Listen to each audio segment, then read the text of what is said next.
नमस्कार, आदाब, सत श्री अकाल। स्वागत है आपका प्रिंस सिविल सर्विसेज के इस ऑनलाइन प्लेटफॉर्म पर। मैं हूं चित्रांशु पांडे और आज हम एक नई श्रृंखला का आगाज आपके सामने करने जा रहे हैं और ये श्रृंखला होने वाली है पीटी स्पेशल। जी हाँ, जैसा कि आपको पता है कि यूपीएससी 2023 का जो प्रीलिम्स एग्जाम है वो अब कुछ ही महीने दूर बचा है। अमूमन 2 माह शेष रह गए इस एग्जाम के लिए। तो ऐसे में अब ये समय आ गया है कि हम अपने पढ़े हुए कंटेंट को रिवाइज करने के साथ साथ उससे रिलेटेड कुछ एमसीक्यूज को भी सॉल्व करते जाएं, जिससे हमें अपनी तैयारी का एक पुख्ता आकलन करने का मौका भी मिलेगा। तो आज हम इस वीडियो के माध्यम से हिस्ट्री सब्जेक्ट से रिलेटेड कुछ एमसीक्यूज को सॉल्व करेंगे। इन एमसीक्यूज के प्रश्नों का जो स्तर है वो आपका यूपीएससी के स्तर के समान ही होगा और इसमें कुछ प्रीवियस ईयर के क्वेश्चंस के साथ साथ कुछ नए बने हुए क्वेश्चन जो यूपीएससी के लेवल के हैं उनको भी हम सॉल्व करने का प्रयास करेंगे। तो चलिए वीडियो को शुरू करते हैं। सबसे पहला क्वेश्चन हमारे सामने है, consider the following statements regarding Harshvardhan kingdom. तो यहाँ पर इस स्टेटमेंट को पढ़ने के साथ ही आपको समझ में आ जाना चाहिए क्वेश्चन जो है बेसिकली हर्षवर्धन के टाइम का है और हर्षवर्धन आपको पता है कि ये रिलेट करते हैं किससे, post Gupta age 6th century AD के आसपास। तो आइए बात करते हैं कि क्या क्या स्टेटमेंट में कह रहा है। Kannauj gained importance as capital city due to increased flow of money compare to Pataliputra. तो यहां पर इनका कहना है कन्नौज जो है उसको इसकी importance as a capital city बढ़ गई due to increased flow of money compare to Pataliputra. अब यहां पर आपको इस पर डिस्कशन करना और इसके पहले भी आप ये देख लीजिए कि इसमें क्या पूछ रहा है। इसमें आपको करेक्ट स्टेटमेंट को छांटना है कि ये सही है या गलत है। तो जैसा कि आपको पता होगा कि ये जो स्टेटमेंट है ये कह रहा है कन्नौज की इंपॉर्टेंस जो है बढ़ी, ये बिल्कुल सही बात है। हर्षवर्धन के टाइम कन्नौज कैपिटल था पोस्ट गुप्ता पीरियड में और उसकी इंपॉर्टेंस बढ़ने का जो रीजन बता रहा है वो है increased flow of money compare to Pataliputra. तो यहां पर थोड़ा सा ट्रिकी चीज है कि ये सही है या नहीं। तो डेफिनेटली पाटलिपुत्र आपको पता है कि गुप्ता एज से पहले या गुप्ता एज तक इनफैक्ट मौर्य एज और गुप्ता एज में पाटलिपुत्र मगध का जो रीजन है वो सेंटर पावर बना हुआ था पूरी नॉर्थ इंडिया का, ये क्या है इंडिया का। लेकिन गुप्ता एज के डिक्लाइन के बाद, गुप्तास के डिक्लाइन के बाद हर्षवर्धन के टाइम कन्नौज कैपिटल बना। कन्नौज से पहले वो थानेश्वर के किंग बने, उसके बाद कन्नौज को उन्होंने मिलाया और कन्नौज को एक नॉर्थ इंडियन डायनेस्टी का एक कैपिटल बना दिया। अब कन्नौज की इंपॉर्टेंस नो डाउट बढ़ गई पाटलिपुत्र के कंपैरिजन में। अब जहां तक बात है कि due to increased flow of money, तो फ्लो ऑफ मनी का मतलब यह है कि ऐसा कि आप अगर इंडिया के मैप पर ध्यान दें तो जो कन्नौज की पोजीशन है और जो मगध की पोजीशन है दोनों ही गंगा नदी के किनारे बसे हुए हैं और जब मगध से ये कैपिटल का ट्रांसफर कन्नौज होता है तो कहीं ना कहीं जो है आपका ये जो ट्रेडिंग वाली एक्टिविटीज हैं वो कहीं ना कहीं कन्नौज सेंट्रिक हो जाती हैं। साथ ही अगर हम ट्रेडिंग रूट के अलावा बात करें तो कन्नौज का रीजन आप कई रीजंस के भी चलते बहुत ज्यादा वैल्यूएबल रहता है। एक यहाँ पर आपके सोर्सेज बहुत अच्छे हैं, आपका फर्टाइल लैंड है, यहाँ पर गंगा यमुना का दोआब का रीजन है। तो ऐसे में ये बात स्टेटमेंट बिल्कुल सही है कि ये कैपिटल सिटी बना, साथ ही मनी का फ्लो या कह सकते हैं इकोनॉमी जो है पूरी डेवलप होना स्टार्ट हुई कन्नौज में। सेकेंड स्टेटमेंट है accounts of Hiuen Tsang provide the information about Harsha conquest of south India. तो यहाँ पर आपको हर डिस्कशन देखना होगा चीजों को कि हर्ष के साउथ इंडियन कॉन्क्वेस्ट के विषय में क्या ह्वेनसांग ने विवरण दिए हैं। तो आपको पता होना चाहिए ह्वेनसांग चीन का यात्री है जो पोस्ट गुप्ता एज में हर्ष के समय ही आया था और इसने हर्ष के बारे में काफी कुछ अपनी बुक में लिखा भी है साथ साथ। और उसने डेफिनेटली इसने सारी जो भी हर्ष की विक्ट्रीज रही हैं, सारे जो भी उसके एक्सपेडिशंस रहे हैं उनके बारे में उसने अपनी बुक में लिखा है और उसने साथ साथ साउथ इंडिया के बारे में भी उसने लिखा है कि कहीं ना कहीं जो हर्षवर्धन रहा है उसने साउथ इंडिया में महाराष्ट्र रीजन के आसपास जो चालुक्य डायनेस्टी थी उस पर एक बार उसके एक किंग पुलकेशिन सेकंड से एक बार उसका वॉर होता है और इस वॉर में अनफॉर्चुनेटली हर्षवर्धन हार जाता है और इसके बाद इस दोनों के आपके टेरिटरीज हैं इनके बीच में नर्मदा रिवर को इनका जो है बॉर्डर डिसाइड कर लिया जाता है कि नर्मदा रिवर के ऊपर की टेरिटरी हर्षवर्धन की और नीचे की किसकी रहेगी, पुलकेशिन द्वितीय चालुक्य डायनेस्टी। सो ये सारी जानकारी हमको मेनली 2 सोर्सेस से मिलती है। पहला सोर्स है आपका ह्वेनसांग का जो विवरण है उससे, और दूसरी जानकारी जो है हमको मिलती है पुलकेशिन द्वितीय के विवरणों के, जो उनके होल इंस्क्रिप्शन है या जो भी चीजें हैं वहां से मिलती है। So accounts of Hiuen provide the information about conquest of south India, it is also a correct statement. तो ये भी स्टेटमेंट आपका क्या है, सही है।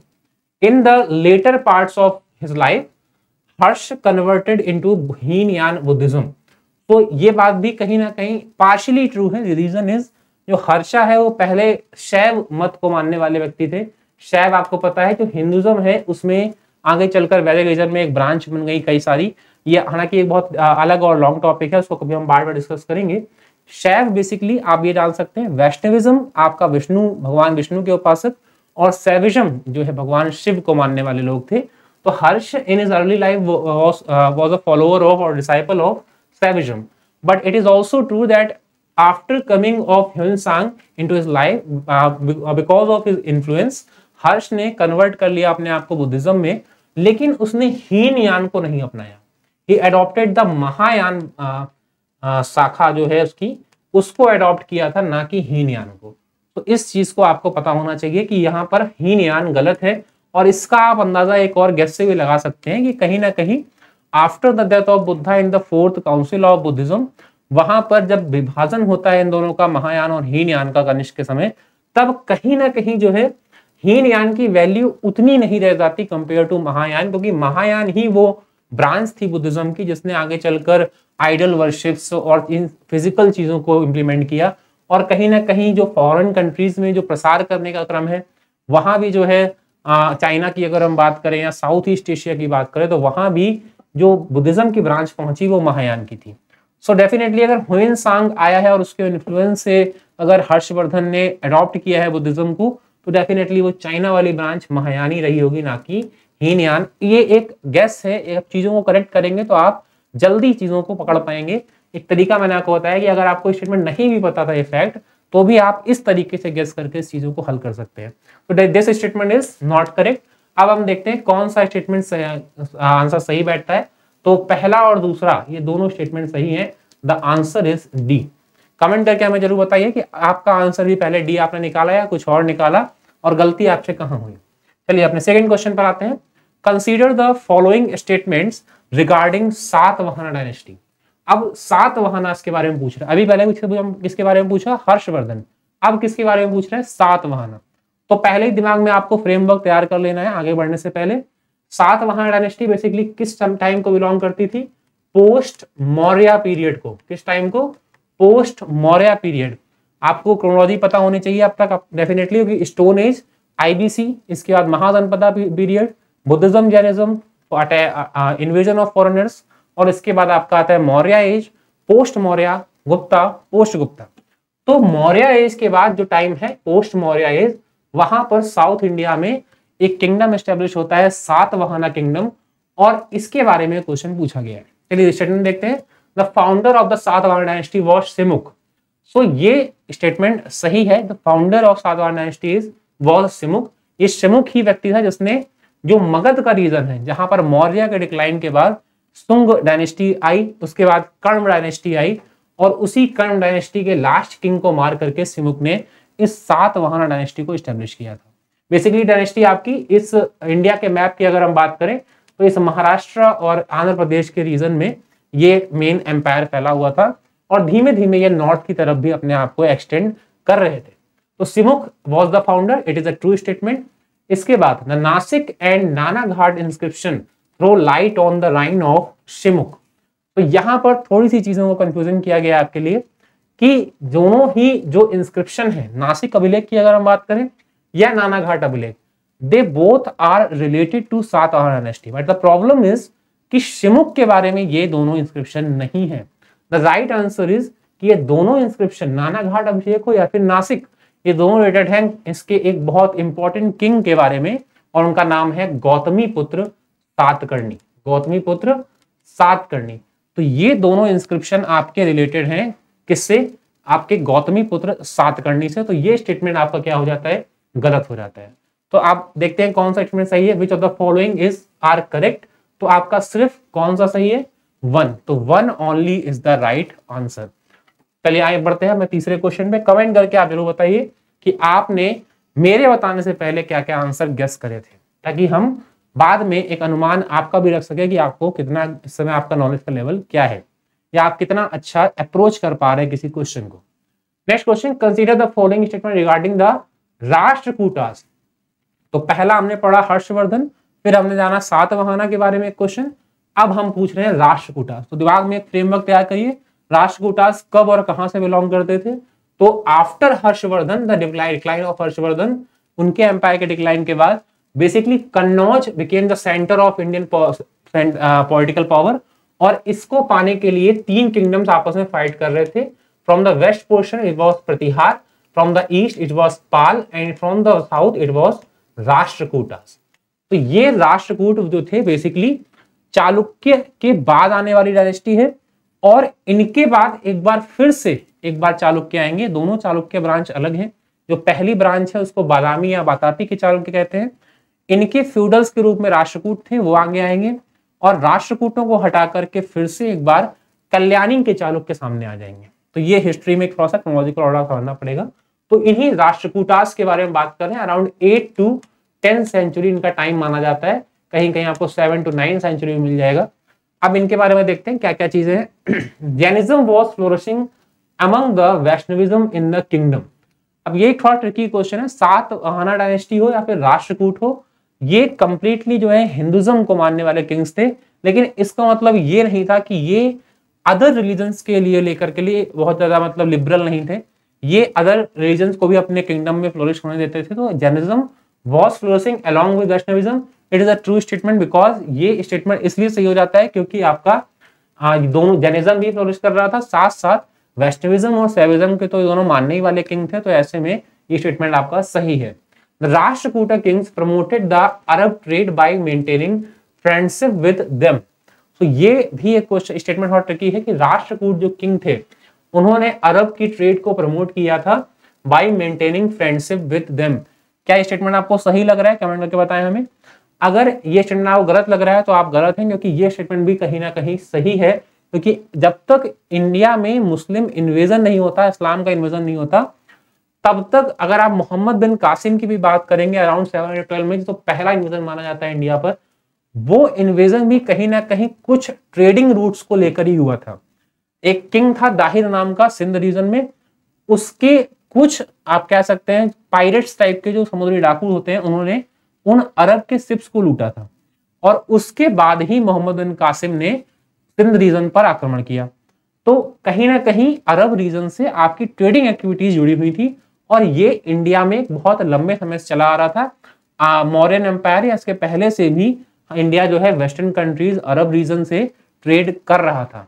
तो स्टेटमेंट भी सही है। Village assemblies played a significant role in their administration. तो आपको पता होना चाहिए साउथ इंडिया की डायनेस्टीज, अगर वो चालुक्य हो, चोल हो, राष्ट्रकूट हो, पल्लव हो, यहाँ पर लोकल एडमिनिस्ट्रेशन बहुत बेहतर रहा है। Cholas were at there peak in terms of developing a local administration. तो ये स्टेटमेंट भी आपका सही है।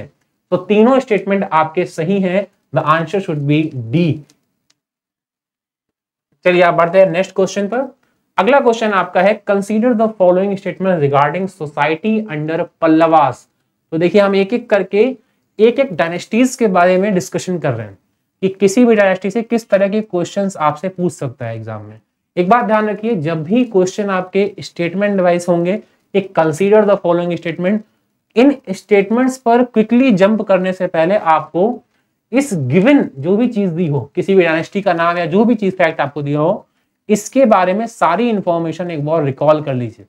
होता क्या है कि हम ये लाइन पढ़ते हैं पल्लवास और सडनली जंप कर जाते हैं इसमें। अब इससे हो जाती थोड़ी कंफ्यूजन क्रिएट कि इसको पहले देखें कि इसको पहले देखें, और आंसर हमें आते हुए भी हम गलत कर देते हैं। तो अगर पल्लवास की बात करें तो कुछ बेसिक इंफॉर्मेशन आपके पास होनी चाहिए कि पल्लवास कौन थे। डेफिनेटली आपको पता होना चाहिए ये चीज कि पल्लवास जो है इसी एंशियंट टाइम, या कह सकते हैं बिल्कुल in the latter phase of ancient India and then Indian history, वहां पर आपका जो है Pallavas they were ruling in the south India, जहां पर इसके बाद चोलास रूल करेंगे। तो Pallavas were ruling in some southern portion of Andhra Pradesh and some northern portion of Tamil Nadu. इस रीजन में पल्लवास रूल कर रहे थे, और पल्लवास के बाद आने वाले थे वो थे चोलास। तो basically Cholas, Pallavas and then Cholas, ये एक क्रोनोलॉजी है इस पर्टिकुलर रीजन की कि चोलास पहले रूल कर रहे थे, 4th सेंचुरी के आसपास 4 to 5th सेंचुरी आपके पल्लवास आ जाते हैं, और जब पल्लवास इस पर्टिकुलर रीजन पे रूल करते हैं, चोल जो रूलर्स थे कुछ समय के लिए उनके फर्दर जनरेशन जो है पल्लवास के फ्यूडल्स के रूप में काम करती हैं। एंड आफ्टर सम सेंचुरीज एक बार फिर से आपको पता होना चाहिए अराउंड 850 एडी में लास्ट पल्लवा रूलर को मार करके विजयालय ने एक बार फिर से चोल एम्पायर को स्टेब्लिश कर दिया। तो चोल एम्पायर बेसिकली बहुत लंबे टाइम तक इंडिया में रूल करता रहा, but in the some portion of that particular time Cholas were the feudals of Pallava. तो ये कुछ बेसिक इंफॉर्मेशन आपके पास होनी चाहिए।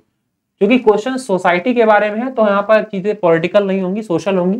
ये देखते हैं, the caste system became highly rigid. तो ये थोड़ा सा ट्रिकी स्टेटमेंट है कि क्या कास्ट सिस्टम था, अगर था तो क्या बहुत ज्यादा स्ट्रिक्ट था, रिजिड था। तो पल्लवास जो थे बेसिकली हिंदुज्म को मानने वाले लोग थे, वैष्णविज्म सैविज्म बहुत ज्यादा प्रचलित था साउथ इंडिया में। और चूंकि वहां पर आप थोड़ा सा अगर गेस करेंगे, चीजों को करेक्ट करेंगे, तो आप इसका आंसर निकाल पाएंगे कि पल्लवास जो है हिंदुज्म बहुत ज्यादा प्रमोट हो रहा था, सैविज्म वैदिज्म बुद्धिज्म। साथ ही अगर आप एक चीज और ध्यान दें तो ब्राह्मण्स की वैल्यू जो है सोसाइटी में बहुत तेजी से बढ़ रही थी। और एक जो आता है वो है लैंड ग्रांट्स, जिन्हें अग्रहार कहा जाता है, land grants. Basically land grants जो है इसके इनिशियल आपको जो डिटेल्स है मिलती हैं सातवाहना इंस्क्रिप्शंस में, और इसके बाद साउथ इंडिया में राष्ट्रकूटास हो, चालुक्य हो या पल्लवा हो, इन सबके टाइम लैंड ग्रांट्स बहुत बड़ी। एंड डेफिनेटली अगर ब्राह्मण्स को वो लैंड ग्रांट्स अग्रहार लैंड मिल रहे हैं तो उनकी वैल्यू क्या होगी, बढ़ेगी सोसाइटी में। और अगर उनकी वैल्यू बढ़ेगी तो अदर्स की थोड़ी कम होगी। तो यहां पर ये कास्ट सिस्टम ऑटोमेटिकली क्या हो जाएगा, रिजिड हो जाएगा। तो इस तरह से अगर आप चीजों को कनेक्ट कर पाएंगे तो आप इन स्टेटमेंट्स का भी मीनिंग निकाल पाएंगे, क्या ये सही है या नहीं। तो ये स्टेटमेंट क्या हो जाता है, आपका सही हो जाता है। इसके बाद land grants to Brahmins were common during Pallavas. मैंने आपको बताया कि ये बढ़ी और बहुत कॉमन था कि कोई ब्राह्मण है वो दरबार में है तो उसको राजा ने कोई भूमि दान कर दी, गांव दान कर दिए। तो it was very common in the ancient India, specially in the southern India. तो ये स्टेटमेंट भी क्या है, सही है। Revival of Jainism was the principal feature during Pallavas time. तो मैंने आपको बताया राष्ट्रकूटा के टाइम कि वहां पर Jainism was flourishing, Jainism was flourishing, but the problem is यहां पर जो टर्म यूज हुआ है रिवाइवल ऑफ जैनिज्म। तो ऐसा कुछ नया डेवलपमेंट जैनिज्म में हमको इस टाइम में पल्लवा में देखने को नहीं मिला। सेकेंड थिंग, आपको अगर ध्यान देंगे, अगर आपने पढ़ा होगा पल्लवास को, तो ये ब्राह्मण्स थे बेसिकली हिंदुज्म को मानने वाले। और यहां पर जो पल्लवास थे उन्होंने कई तरह के इंडियन जो है temples architecture, specially Dravidian architecture और स्टाइल ऑफ टेम्पल आर्किटेक्चर, उसको डेवलप करने में बहुत इंपॉर्टेंट भूमिका निभाई। ऑन द अदर हैंड हमें कोई जैन टेम्पल्स बहुत ज्यादा नंबर्स में दिखाई नहीं पड़ते पल्लवास में। तो रिवाइवल ऑफ जैनिज्म कहना कहीं ना कहीं गलत होगा। ये कह सकते हैं कि Jainism was going as it was earlier, लेकिन रिवाइवल करना या एक बार फिर से जैनिज्म बहुत ज्यादा प्रमोट होना, ऐसा कुछ हमें पल्लवास में देखने को नहीं मिलता। So this statement is going to be wrong and the answer should be 1 and 2 because our first two statements are right. The answer is B. अपना आंसर कमेंट करके जरूर बताएं कि आपने क्या गेस किया था। चलिए बढ़ते हैं आज के अगले क्वेश्चन की तरफ। अब ये क्वेश्चन थोड़ा लिटरेचर से मैंने लिया है, आर्ट एंड कल्चर के पोर्शन से, ताकि सारी चीजें एक बार आपको रिवाइज हो जाए। हमने कई चीजों को रिवाइज किया, सातवाहना, राष्ट्रकूटास, हर्षवर्धन, पल्लवास। अब हम थोड़ा सा लिटरेचर की तरफ बढ़ते हैं। Consider the following statement regarding difference between Sangam text and Rigveda. Sangam text and Rigveda. मैंने आपको बताया कि पहले स्टेटमेंट में जाने से पहले एक बार फ्रेमवर्क तैयार कर लिया दिमाग में। Sangam text basically belong to Sangam age, जहां पर वही चोल चेर पांड्य किंगडम्स में 3 संगम समिट्स का को लगाया जाता है। वहां पर कई जो है संगम लिटरेचर तमिल के एंशियंट टेक्स्ट को कंपोज किया जाता है, और इसी के बिहाफ पर इनको संगम टेक्स्ट कहा गया और बाद में उसको संगम पीरियड कहा गया इंडियन हिस्ट्री का। एंड ऋग्वेदा बेसिकली वैदिक एज का जो पहला पोर्शन है, अर्ली वैदिक एज, जैसे ऋग वैदिक एज भी कहते हैं, वहां पर आपकी वन एंड ओनली बुक जो कंपोज हुई है वो है कौन सी, Rigveda. Now come to the statement, Sangam literature does not constitute religious literature. तो Sangam literature does not constitute religious literature, क्या ये सही है? Then definitely it is the right statement, because ये रिलीजियस नहीं थे, ये क्या थे, बेसिकली सोशल चीजों को लिखा जाता था, फिक्शनल थे, नॉन फिक्शनल थे, बट रिलीजियस नहीं दिखाई पड़ते। अगर हम कुछ अपना जो नाम फेमस है, जो एंशिएंट एपिक्स हैं जो संगम लिटरेचर के, फॉर एग्जांपल शिल्पाधिकारम, मणिमेखलई, जीवचिंतामणि। सो यहाँ पर अगर आप लोगों को पता होगा तो मणिमेखलई या सारी जितनी भी किताबें हैं ये सब बेसिकली स्टोरी वाइज लिखी गई चीजों को। यहाँ पर आपको रिलीजियस कोई चीज नहीं दिखाई पड़ेगी किसी पर्टिकुलर रिलीजन को प्रमोट करते हुए। On the other hand Vedas में वैदिक रिलीजन को या हिंदुज्म को प्रमोट करते हुए दिखाई पड़ते हैं। सो ये स्टेटमेंट क्या हो जाता है, सही। Sangam literature is short and long poems were composed by numerous poets in the praise of various heroes and heroines. तो यहाँ पर भी ये चीज सही है, because Silappadikaram is a ancient epic, Sangam epic, जिसमें आपको कन्नगी और जो है की कहानी आपको बताई गई है। तो कहीं ना कहीं ये पोएम्स में लिखा गया है और यहाँ पर चीजों को प्रेज भी किया गया है राइटर्स को। तो ये स्टेटमेंट भी आपका क्या हो जाता है, सही। तो now come to the conclusion कि कौन सा स्टेटमेंट सही है, which of the following statement are correct, the answer should be 1 and 2। So इस तरह से आज हमने 5 डिफरेंट टॉपिक्स को रिवाइज किया। ऐसे अज्यूम मत करिए कि आपने 5 MCQs पढ़े हैं, आप इस तरह से अज्यूम करिए कि आपने 5 different topics of ancient India इनको रिवाइज किया है। इसी तरह से हम चीजों को आगे लेकर भी बढ़ते रहेंगे। आज के वीडियो में इतना ही। थैंक यू सो मच, मिलेंगे फिर। Thank you.